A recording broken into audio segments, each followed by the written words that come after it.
त्यही हो साथीहरु, नमस्ते, welcome back to my channel. म चाहिँ एकै बारमा आएँ मुकबाङको भिडियो लिएर साथीहरु। धेरै दिनपछि, धेरै भन्दा पनि धेरै टाइमपछि चाहिँ आएको म। आई होप सबैजना सन्चै सुविस्तै आरामै हुनुहुन्छ भन्ने आशाको साथमा म पनि एकदम सन्चै सुविस्तै छु। र यत्रो दिन चाहिँ भिडियो नबनाउनुको कारण म एकदम बिजी थियो ड्युटीमा, त्यही भएर आज चाहिँ म मुकबाङ गर्छु भनेर चाहिँ आएको। आजको मुकबाङ चाहिँ के छ भन्दाखेरि ढिँडो अनि चाहिँ भैँसीको मासु अनि यहाँ चाहिँ छ लेमन धनिया चिल्ली। अब चाहिँ म मुकबाङ गर्छु साथीहरु, कस्तो हुन्छ के हुन्छ कमेन्टहरु गरिदिनुहोस् होला। आज धेरै दिनपछि आएको, म खाँदै बोल्छु है हजुरहरूसँग, किनभने सब्जी सेलाउँछ नि त, खाइहाल्नुपर्छ जिन्दगीको गोरेटोमा। आज मैले फर्स्ट टाइम ढिँडो बनाएको साथीहरु, केरलामा त्यही पनि फर्स्ट टाइम भन्दा पनि फर्स्ट टाइम। कहिले बनाएको थिएन, आजै बनाएको कस्तो हुन्छ, जस्तो भए पनि खानुपर्छ, आफूले बनाएको चिज त मिठो लाग्छ होइन। एकदम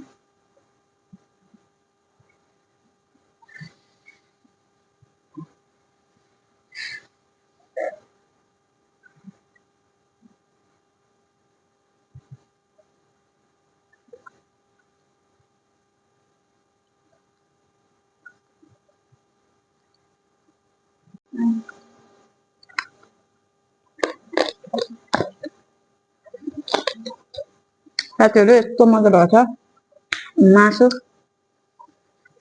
दामी भएको छ क्या, धेरै दिनपछि खाएको। टाइम नपाएको क्या साथीहरु, टाइम नपाएको योपालि। अब कस्टमर आएको छ नि त होइन, अन्त राति राति जानुपर्छ, बिहान बिहान पाएको अब 4 बजी, अहिले 4 बजी अनि अनिन्द्रो हुन्छ। त्यही कारणले गर्दाखेरि टाइम थिएन क्या मेरोमा। अनि चाहिँ आज चाहिँ धेरै समयपछि खाइदिउँ गरिदिउँ भनेर आएको साथीहरु। भोलि काम छैन नि त, त्यही भएर आज मुकबाङ गरेको क्या। भोलि एकदम फ्री छ क्या। कहाँ रह्यो भन्छ दिदी बहिनीहरूले, भोटे बनाउदिनुहोस् त त्यो त भन्छ।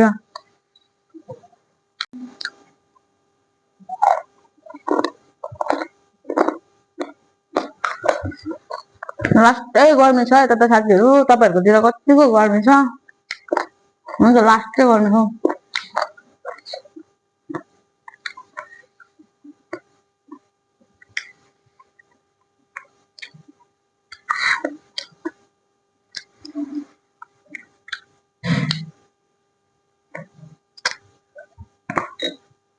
लास्टै गर्मी छ।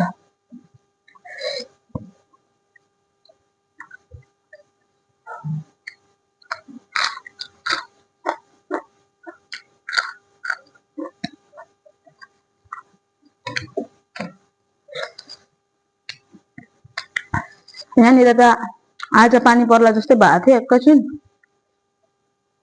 पानी पनि कहाँ गयो गयो, हुरुरुरु आयो हुरुरुरु गयो। अब पानी पर्ला जस्तो सम्भावना छैन।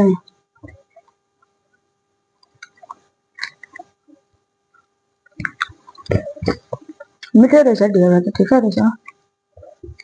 स्पेसली गाउँमा बनाएको जस्तो हुँदैन नि त यहाँ त होइन, तर पनि ठिकै छ। लास्टै गर्नु मन लागेको क्या मुकबाङ, ढिँडोको मुकबाङ क्या। अस्ति नै पनि गर्छु भने थियो, त्यति बेला पनि टाइम पाएन। आज भने चाहिँ सेटअप पनि नमिलाइकन बसिदिएको त्यस्तै।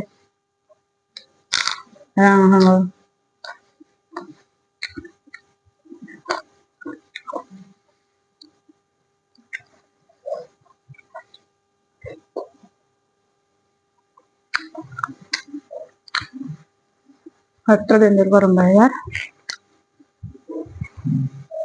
पुस्नु पनि जाँदैन साथीहरु, हालत खराब हुन्छ यहाँ त।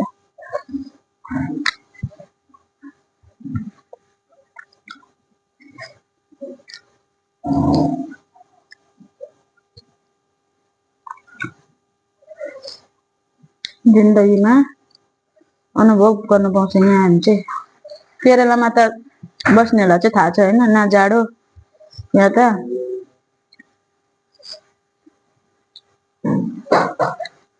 गरममा गरम हुन्छ जिन्दगीमा गरम भनेको चाहिँ यहाँ आएर थाहा भयो क्या कतिको गरम हुँदो रहेछ भन्ने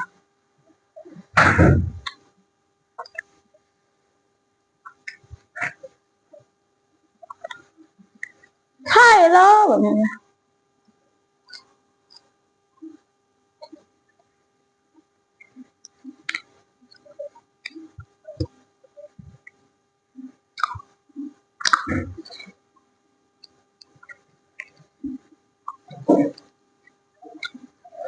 साथीहरू बहुत दिन बाद नखाएर होला यति ढेर खानु पनि जिन्दगीमा त किन यस्तो भएको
नर्मल पानी दियो क्या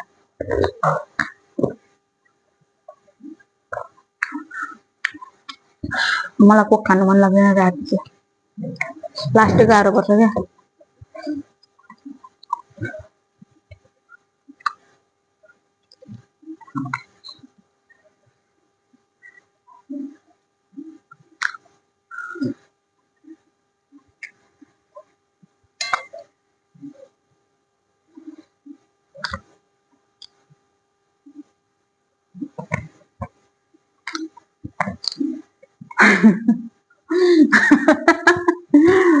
हाँस्नु मन पर्यो गरमले कल भयो साथीहरू भगवान यस्तो गर्मी मुक्बाङ भयो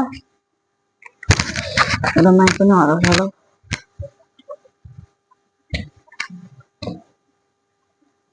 मैले यो माइक चाहिँ अस्ति भर्खर मगाएको थिएँ नि त होइन अनलाइनबाट त्यो पनि ट्राई गरौँ कस्तो हुँदो रहेछ भनेर मुक्बाङ ट्राई गरेको हेरौँ कस्तो आउँछ राम्रो आउँछ कि आउँदैन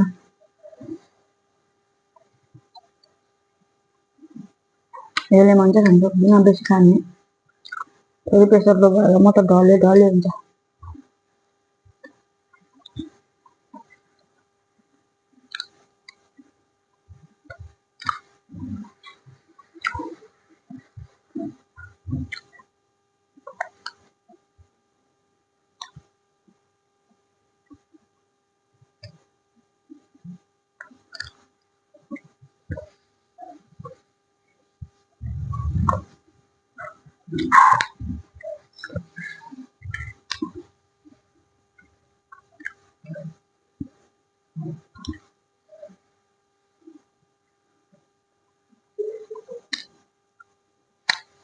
यसलाई चाहिँ भन्छ Nepali style fry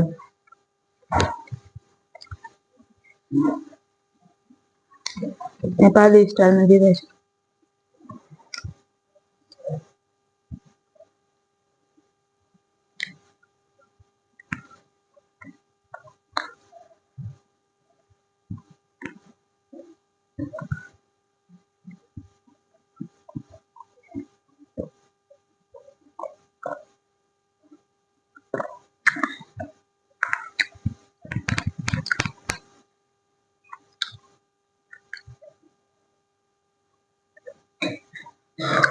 finally guys सके मेरो प्लेट त भयो एउटाले मात्रै सक्दैन किनभने प्रेसर लो छ नि त बेसी खायो भने गिटुक दुख्छ क्या मलाई टाउको दुख्छ अब चाहिँ म हल्का हल्का हल्का हल्का हल्का हल्का गर्दै भए पनि भिडियो ल्याउने कोसिस गर्छु साथीहरू होइन। धेरै दिन भयो, धेरै दिन। अब चाहिँ म हाल्छु अलिअलि गरेर। विकली अफ हुन्छ के गर्नु, थाकेको बेलामा होइन साथीहरू। भिडियो बनाउनु त अब जाँगरै चल्दैन, एक दिन छुट्टी हुन्छ, लुगा धुऊ नुहाऊ, त्यही त हो। र आजको भिडियो चाहिँ यहीँसम्म थियो। हजुरहरूलाई कस्तो लाग्छ, के लाग्छ, कमेन्ट, लाइक, शेयर, सब्सक्राइब गर्नु चाहिँ नबिर्सिदिनुहोस् होला भन्ने आशाको साथमा म यो भिडियो यहीँ समाप्त गर्न चाहन्छु। Love you my YouTube family.